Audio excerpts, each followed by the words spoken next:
Dear student, तो आज हम अल्कोहल फिनोल ईथर का नेक्स्ट लेक्चर देखने जा रहे हैं। आप सबको पता ही है, लेकिन शॉर्ट में इंट्रोड्यूस कर लो आपको कि इस लेक्चर में मेनली बोर्ड को फोकस करके हम लेक्चर को कंडक्ट कर रहे हैं। तो उसी के हिसाब से मैं आपको एनसीईआरटी लाइन टू लाइन जो है आपको यानी कि जो है टीच करते जाएगी, सीखते जाएगी हम, ठीक है। और आपको कोई भी क्वेश्चन आ रहा है तो कमेंट में बता सकते हो, और जो है आपको हर क्वेश्चन हर पॉइंट कवर अप हो जाएगा, ठीक है। तो हम स्टार्ट करते हैं नेक्स्ट पॉइंट। अब जो है हमारा नेक्स्ट पॉइंट है एस्टरिफिकेशन। सबसे पहले क्वेश्चन होगा एस्टरिफिकेशन क्या है, इसमें से क्वेश्चन क्या से बनेगा। तो फर्स्ट पॉइंट ध्यान रखना, एस्टरिफिकेशन जो है बेटा, इसके अंदर हम एस्टर ग्रुप किसको कहते हैं, पता है आपको? आर को तो ईथर कहते हैं बेटा हम। तो किसको कहते हैं, तो आपको वो पता होना चाहिए पहले कि RCOOR ये जो है ना बेटा, इसको हम कौन सा ग्रुप कहते हैं? एस्टर कहते हैं। क्या कहते हैं बोलो? एस्टर। इसकी हमें प्रिपरेशन करनी है, जिसमें पीछे क्या लगता है एस्टर ग्रुप में, कि पीछे नाम में क्या लगता है, जैसे आप कहते हैं ना, याद है बोलो? तो क्या लगता है? लगता तो है, लेकिन क्या लगता है? की पॉइंट वही है ना बेटा। ठीक है, चलो आगे देखेंगे, नो मैटर। तो ये जो है हमें एस्टर की प्रिपरेशन करनी है, जिसको हम कहते हैं एस्टरिफिकेशन। क्या कहते हैं बोलो? एस्टरिफिकेशन। फॉर एग्जांपल हम alcohol and carboxylic acid group ले रहे हैं बेटा। बहुत इजी रिएक्शन है, इसमें ज़्यादा कोई दिमाग लगाना नहीं है और इतना आईएमपी भी नहीं है, बट फिर भी हम देखेंगे इसको। अब यहाँ से क्या होगा बेटा, यहाँ से H, यहाँ से OH रिमूव हो जाएगा। अल्कोहल में से H, यहाँ से OH ग्रुप रिमूव हो जाएगा, ठीक है। ये किसके प्रेजेंस में रिएक्शन होगी? ये प्रेजेंस होगी एसिड के प्रेजेंस में। बाद में टिक करा रहा, वो भी समझ लीजिए बेटा। तो यहाँ से H2 रिमूव हुआ बेटा, तो सामने क्या मिला हमें, देखो ROCOR, मतलब कह सकते हैं हम R, ऐसा भी लिख सकते हैं COOR, यस और नो। तो मिल गया हमें एस्टर, और इसी को कहते हैं एस्टरिफिकेशन। तो यही तीन रिएक्शन हमें बेटा यहाँ पे दी है। तो आपके नोट में यही हमें लिखनी है। वैसे इतनी इंपॉर्टेंट नहीं है, इसमें से क्या इंपॉर्टेंट है वो आगे देखेंगे बेटा हम, ठीक है। तो जैसे देख सकते हो, alcohol carboxylic acid reversible reaction, तो हमें एरोमेटिक या एलिफेटिक का हमें एस्टर मिलेगा बेटा। इसी तरह अल्कोहल, और ये क्या है फिर, RCO2 ट्वाइस हो, इसका नाम क्या होगा? Acid anhydride. क्या होगा? RCO ट्वाइस O का नाम होता है बेटा एसिड एनहाइड्राइड। जैसे देखते हैं हम, इसको ऐसे भी लिख सकते हैं RCO। Clear?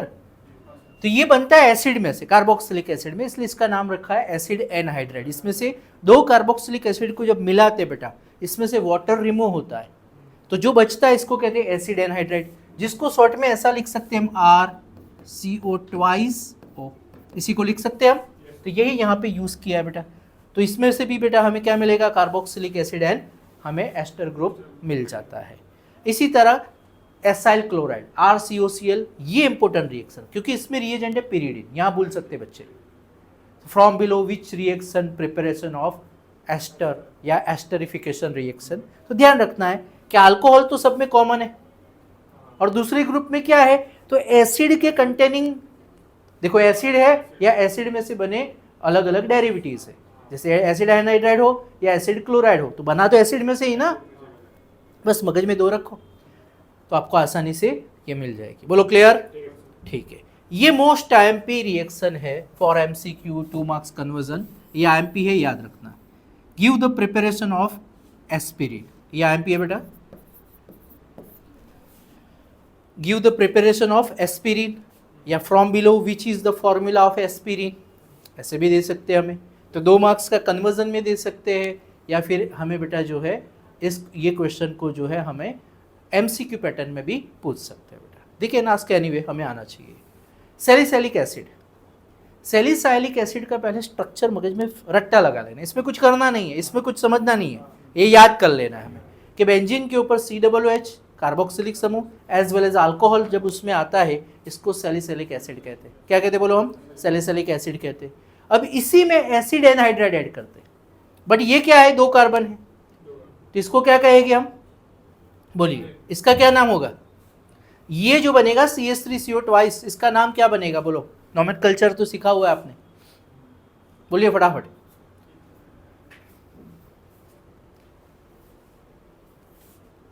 Ethanoic anhydride. Clear? तो 2 कार्बन है इसलिए इथेनॉइक एनहाइड्राइड। अब इसमें बेटा ऐसा होता है, देखो ये जो CH3 है ना, C double bond O, CH3 C double bond O, यहां से बॉन्ड क्लेवेज हुआ बेटा। देखो यहां से बॉन्ड क्या हुआ? क्लेवेज हुआ। तो ये जो पार्ट है ना, ये कार्बन के ऊपर बेटा जो है डेल्टा पॉजिटिव आएगा, यहां पे डेल्टा नेगेटिव आएगा।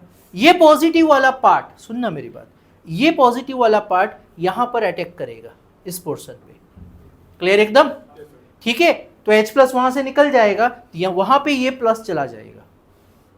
पूरा इसका मैकेनिज्म हमें लिखा हुआ है, बट इसमें भी जाने की जरूरत नहीं। तो यहाँ पे OCO-CH3 मिल गया जिसका नाम है एस्पिरिन, और IUPAC नाम में कह सकते हो, एसिटाइल सैलिसाइलिक एसिड इसका नाम बन जाएगा। साथ में क्या मिलेगा? CH3COO माइनस, सुनना मेरी बात, डेल्टा माइनस, और यहां से निकला H प्लस। बात समझ में आ रही है? और वो H प्लस यहाँ पे जुड़ जाएगा तो हमें एसिटिक एसिड मिल जाएगा। बोलो क्लियर? ठीक है, तो याद रखना बेटा, ये क्वेश्चन हमें ये याद होना चाहिए आपको। इसके बाद नेक्स्ट यहां से एक पॉइंट है जो हमारे MCQ बन सकता है, याद रखना, MCQ पार्ट है। कैसे, कहां से, देखते हैं।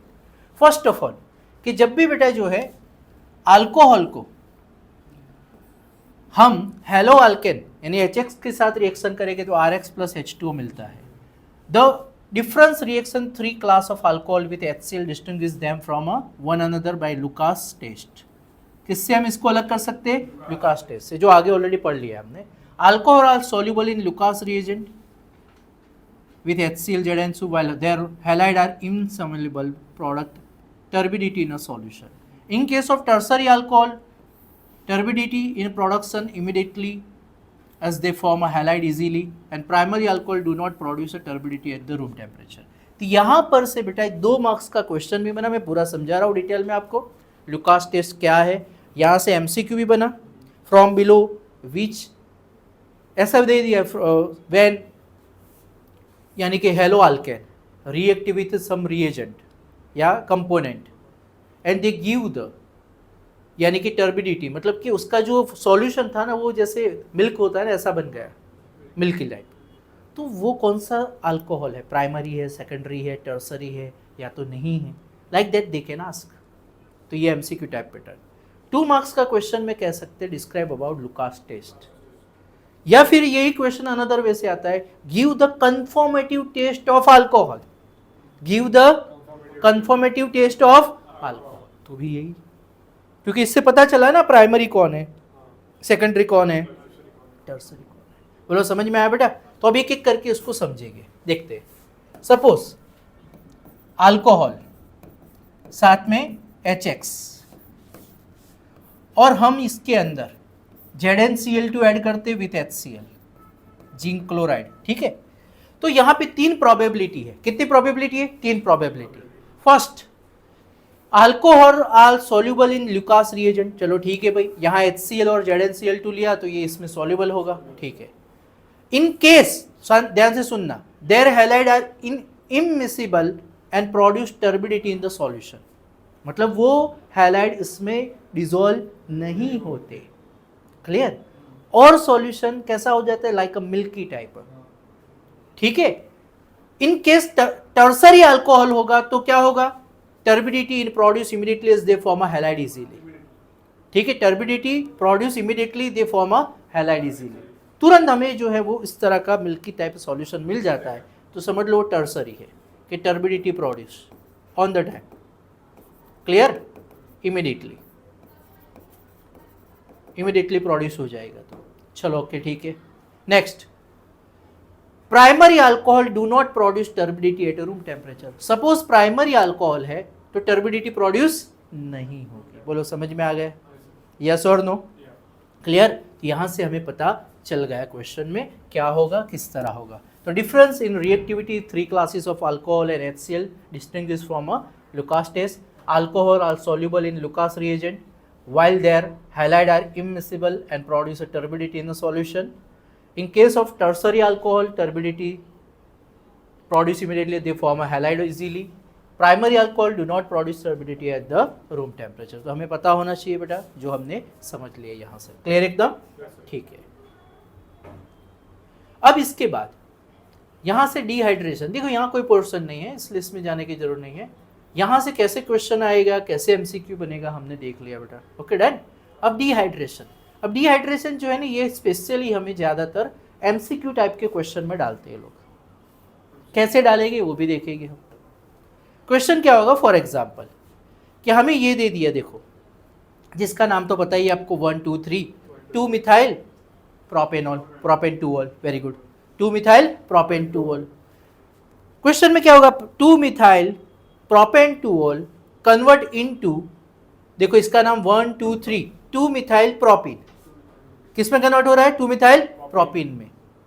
सो व्हाट इज अ कैटालिस्ट और what is a reagent, option 1 A दे दिया, ऑप्शन 2 ये दे दिया, ऑप्शन 3 ये दे दिया, ऑप्शन 4 ये दे दिया। समझ में आ रहा है कैसे क्वेश्चन को डालेंगे, तो थोड़ा समझना है, इसको समझ के हमें करना है। तो चलो देखते जाते हैं। जनरल रिएक्शन तो है कि जब भी एसिड को ऐड करेंगे बेटा हम, दिस वन रिएक्शन 1 कि इथेनॉल को जब सल्फ्यूरिक एसिड H2SO4, और H2SO4 का काम क्या होता है, वाटर एब्जॉर्ब करना, वाटर को निकाल के साइड में डाल देना। तो इसमें से यहां से, क्योंकि सी, इसको ऐसे लिख सकते हैं, हमें पता है बेटा, CH3 CH2OH ऐसा लिख सकते हैं बेटा। तो ये OH यहां से गया, ये जो कार्बन था, सुनना मेरी बात, ये अल्फा कार्बन, ये बीटा कार्बन, तो अल्फा कार्बन से OH, बीटा कार्बन से हाइड्रोजन, तो क्या बचा, CH2 double bond CH2, very good. Alpha carbon से चला जाएगा OH, बीटा कार्बन से चला जाएगा बेटा हाइड्रोजन, वेरी गुड। क्यों गया, क्योंकि H2SO4 डाला हमने, और टेम्परेचर भी याद रखना है 443 केल्विन टेम्परेचर फॉर बॉन्ड, ठीक है। तो हमें इथिन मिल जाता है CH2 double bond CH2, clear एकदम। अब यही रिएक्शन आगे देखिए। अब इसके अंदर बेटा ध्यान से देखो, कौन सा अल्कोहल है, सेकेंडरी अल्कोहल है। कौन सा अल्कोहल है, तो हमें कंपेयर टू प्राइमरी, आगे पढ़ लिया, स्टेबिलिटी किसकी ज्यादा होती है, प्राइमरी की, सेकेंडरी की कम होती है। आपको पता है क्यों, सरफेस एरिया कम होता है। तो यहाँ पे सेकेंडरी अल्कोहल है बेटा, कौन सा अल्कोहल है, तो इसके लिए कंपेयर टू अपर, ये रिएक्शन की कंपैरिजन में कम टेम्परेचर भी चाहिए एंड एसिड की कॉन्सेंट्रेशन भी कम चाहिए, क्लियर एकदम। तो यहां पर हमें 440 के टेम्परेचर थोड़ा कम हो गया, और यहां सल्फ्यूरिक एसिड था, यहां फॉस्फोरिक एसिड 85% कॉन्सेंट्रेटेड हमें चाहिए, क्योंकि H2SO4 से फॉस्फोरिक की कॉन्सेंट्रेशन बेटा कैसी होती है, कम होती है। बोलो क्लियर, यस और नो। तो ये इसी तरह इसमें से भी वाटर रिमूव हो जाएगा, हमें मिल जाएगा। और टर्सरी अल्कोहल हो सपोज, तो और कम चाहिए हमें, कॉन्सेंट्रेशन भी टेम्परेचर भी, तो हमें मिल जाएगा। बोलो क्लियर, समझ में आ गया कॉन्सेप्ट क्या है और क्या है इसमें से क्या। इससे क्या पता चला हमें, रिएक्टिविटी कि स्टेबिलिटी जितनी ज्यादा रिएक्टिविटी इतनी कम, तो जितनी स्टेबिलिटी कम इतनी रिएक्टिविटी ज्यादा, यस राइट आंसर। तो टर्सरी की रिएक्टिविटी सबसे ज्यादा होगी डिहाइड्रेशन के लिए, फिर सेकेंडरी, फिर प्राइमरी। तो ये याद रखना है, एमसीक्यू पार्ट है, क्लियर एकदम, क्लियर एकदम। तो ये समझ में आ गया होगा बेटा, यहां से कैसे क्वेश्चन बनता है डिहाइड्रेशन में से, आपको अच्छे से समझ में आ गया होगा, ठीक है।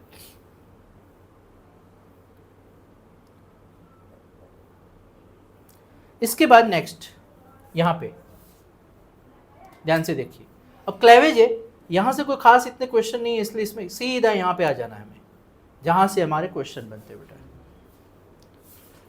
देखो सबसे पहले अल्कोहल, उसको क्रोमियम ट्राइऑक्साइड इसमें ऐड करेंगे। अब क्रोमियम ट्राइऑक्साइड क्या है, तो ऑक्सीडाइजिंग एजेंट है, क्या है बोलो, याद रखना है। तो यहां से हाइड्रोजन रिमूव हो जाएंगे और हमें अल्कोहल में से एल्डिहाइड मिल जाएगा। अल्कोहल में से 2 हाइड्रोजन इसमें से रिमूव हो गए, क्रोमियम ट्राइऑक्साइड ऐड किया था। बोलो क्लियर, ठीक है। इसी तरह देखो ये दूसरा अल्कोहल, इसमें हम पीसीसी ऐड करते, और पीसीसी का फुल फॉर्म यहां पे दिया, याद रखना है, पिरिडिनियम क्लोरोक्रोमेट, पिरिडिनियम क्लोरोक्रोमेट, पीसीसी। तो जब यह ऐड करेंगे तो भी हमें जो है एल्डिहाइड मिल जाता है।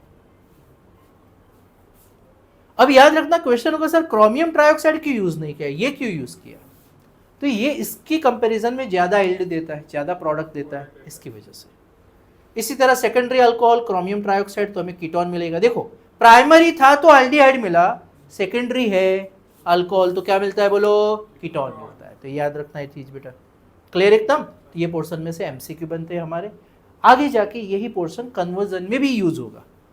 इसके बाद वाले जब यूनिट चलेगा ना, तो फिर क्या होता है, आगे की यूनिट 11 का कुछ पोर्शन मिला के कन्वर्जन भी बनाते हैं।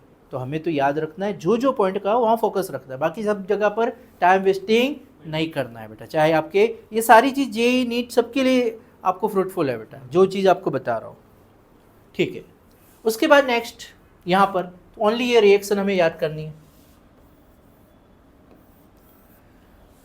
ठीक है। अब यहाँ पे क्वेश्चन होगा सर इसमें क्या है, सब जगह copper 573, copper 573, copper 573 kelvin temperature है, तो क्या डिफरेंट हुआ? तो डिफरेंट हुआ अल्कोहल की पोजीशन, यहाँ प्राइमरी है, यहाँ सेकेंडरी है, यहाँ टर्सरी है। तो अल्कोहल की पोजीशन चेंज होने की वजह से प्रोडक्ट भी चेंज हो जाती है। प्रोडक्ट भी, वहाँ प्राइमरी मिलता है, यहाँ सेकेंडरी मिलता है, यहाँ पे बेटा टर्सरी मिलता है। क्लियर एकदम। तो यहाँ पर देखो copper 573, H2 remove aldehyde, H2 remove ketone. यहाँ पर क्या होगा, यहाँ से OH, यहाँ से H रिमूव होगा, अल्किन मिलता है। क्लियर एकदम। तो तीनों में प्रोडक्ट अलग मिली, एक में अल्डिहाइड, एक में कीटोन, एक में मिल गया आपको अल्किन। क्या मिल गया बोलो, अल्किन। क्लियर एकदम, समझ में आ गया, यस और नो। यहाँ पर बेटा हमने जो है ये जो पोर्शन जो आज स्टार्ट किया था वो यहाँ से था हमारा esterification, first point, and second point हमने देखा बेटा वो डिहाइड्रेशन, और डिहाइड्रेशन के बाद जो है रिएक्टिविटी, मतलब कि रिएक्शन कैसे कैसे होते हैं। क्लियर एकदम, समझ में आ गया यहाँ तक।